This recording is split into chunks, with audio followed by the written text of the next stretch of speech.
to you live from beautiful Oak Ridge, New Jersey. Here's your hosts, Bill Perino and Richie Moschella. Hi, folks. Today we have a very special guest. It is Kris, KJ Johnson from Virginia. He's a touring bass pro. He's very proficient in frog fishing, I hear. So we're going to get to hear a lot about that in a little while.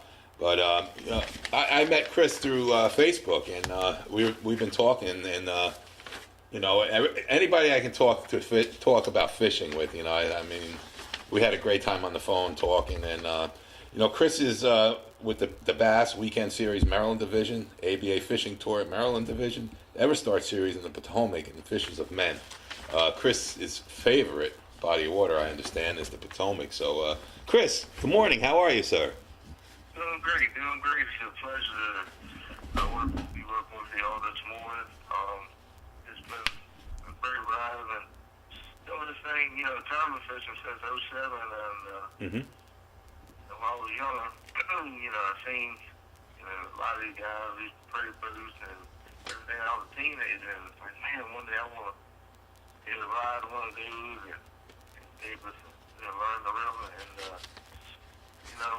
when I got in my early 20s, I got, my first razor boot, and I've been loving that ever since. And so I try to encourage people, take the kids fishing, give them an old man. There's so many things that younger people can get into now. So that's why I encourage a lot of people get the youth involved in the outdoors, let it be hunting or fishing or camping or whatever, because there's so many things out of this world that they can get into. And unfortunately, fishing was one of those things that got me away from a lot of those things. But I'm very grateful for all those people that spend time with me and taught me everything that I know. And I really appreciate you all having me on the show today.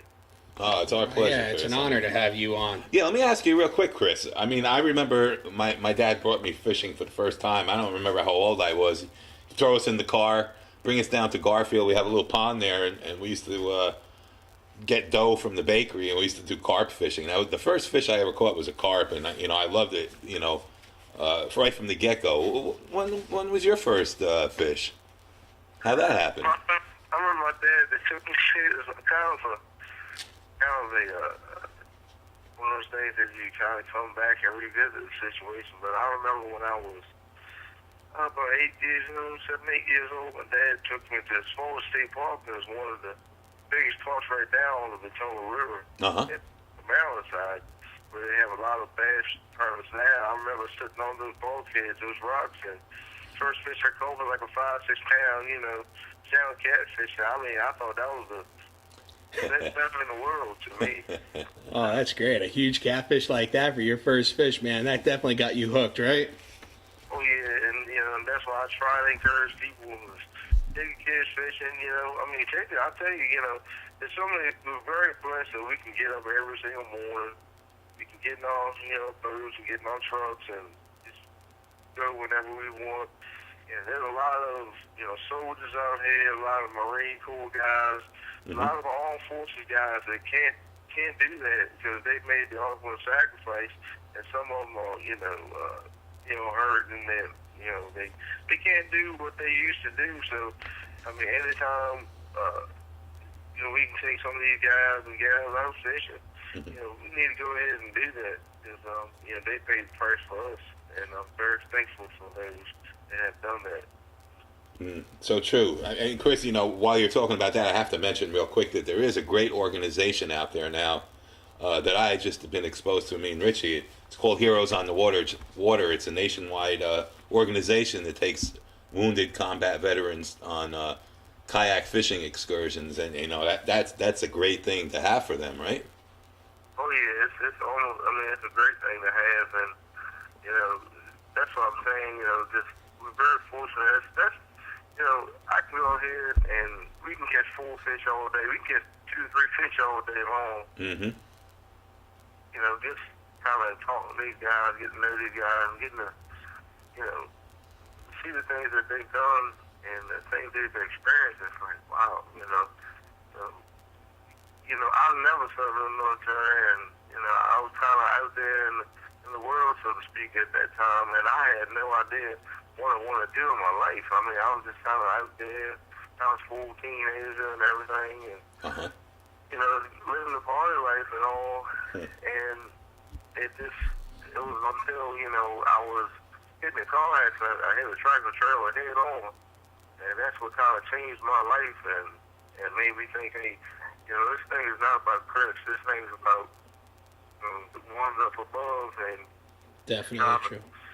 do the best you can for people today, because tomorrow's not promised. So, anything I can do for somebody to help them, I mean, I'm right there for them. And the things I'm doing now, and the people I'm meeting now, I mean, I'm just very, very blessed. I mean, I wouldn't even say it's luck. I know I'm blessed, and I'm very, very thankful for it. It could be anybody else, but the Lord just chose me to do what He had me to do, and I'm going to try to all to the glory of Him. It's not me. So I'm very, very thankful. Very true. That's so true, Kris. I mean, and to feel that way, and to also recognize on a daily basis that you're blessed is in itself a great thing. But we're going to be talking some fishing here, and I understand that you are a frog aficionado. That maybe Dean Rojas and Ish Monroe has have to look over their shoulders at you. What's up with that, man? Down home where I'm from in Moschella, Virginia, good small salt tidal. Okay. So we do a lot of striper fishing, a lot of topwater fishing. And I mean, it was funny. It was very funny. It was a real hot day. Me and my brother were out there, and then it started getting a little cloudy. And we were bottom fishing. We had curved spots, stuff like that. And we just got on this little shallow ball. We were messing around, and my brother, there was a buzz there. I said, man, I wonder where he's gonna catch that thing. And he's, I guess he was like kind of bored or whatever. So something blew up on him. I was like, what the heck was that? So we just started throwing little topwater baits, and come find out they were stripers. And I mean, that is by far the funnest way to catch fish. Is catch them on top water. It's one thing to feel the stripe, but it's another thing to feel it and see it. It's the most exclusive way that I know to how to fish. And I mean, somebody hooks a fish like that, I mean, they're hooked. And that's where I really, really, got my cut my teeth in topwater fishing. It was actually saltwater. And once the grass started going very heavy on the Potomac, I would say probably around like 04, 05. I mean, it just took off. I mean, hot drillers, the milfoil. I mean, we just did this one grass. I think I looked it up. It's called bushy pond grass or bushy. It looks like a bush. It literally looks like a bush. And there's so many different mixes of grasses on the Potomac. But I basically took what I knew from saltwater fishing, believe it or not, and put it on the Potomac. And I just fell in love with topwater fishing. And I just, there was all the guys, hey, my topwater bait was done by 9 o'clock. Like, I was throwing it all day. Yeah. So the thing about it is knowing when and where to throw your topwater. I mean, you can make it last all day. I mean, let it be, shade under a dock, heavy mats. Just knowing what to look for in that grass and what type of grass you're fishing. That's very, very important. Now, do you hit like the isolated cover over a big patch of pads? Do you prefer a larger patch of pads over the isolated cover? Well, first of all, when I pull up on a big, I mean, we're talking the Potomac River. We're talking, I mean, there might be stretches that are like, I mean, I'm talking 600-700 yards. I mean, people, it's not like you get this isolated patch and you're talking about, 25